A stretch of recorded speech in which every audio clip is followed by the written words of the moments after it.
Reynolds is just a significant figure, not just here at Essendon, but in the game of Australian rules football.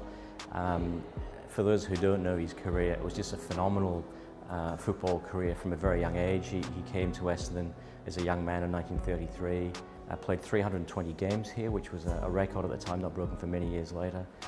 Coached the club as well as being captain, played in premierships in 42, 46, 49 and 50.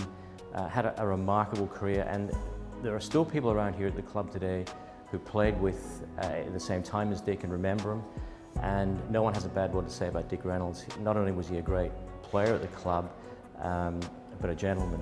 He won 3 Brownlow medals, so that stamps itself up in the top echelon of any player in any era. The old timers at Essendon when I was playing said if Dick hadn't have taken on the role of being captain coach, he could have won another 3, but he forsook his own game for the sake of the club being captain and coach. And I think his 3rd Brownlow medal, he was only 24 years of age. So imagine what he could have done over the next 5, 6, 7, 8 years. To think that I played in 3 premierships and 7 consecutive grand finals with him is just outstanding. I keep pinching myself at night to think that how in the hell could I play that many games and so many premierships and grand finals with the great man.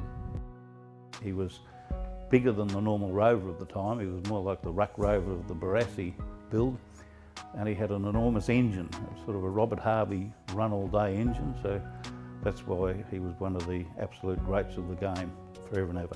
He had everything. He had stamina, he was tough, he was a good mark for his height, and he kicked flat punch for goal when he was kicking the football. Very seldom missed kicking goals from 30 yards out. And all in all, he's just one of those players that come every 2 decades or so. You know, he's just outstanding. That'll be fabulous to have Dick's name and the famous number 3. He deserves every recognition this club can put towards him and the memory of his name. He never had to tell anybody how good he was. It was in the records, and he was a very quiet man, really. But he was loved by all, and he didn't care. You know what he used to say, I don't care if you're black, white or brindle. And that was the expression he used to use. And if you come here to play football with Essendon, you're all treated exactly the same.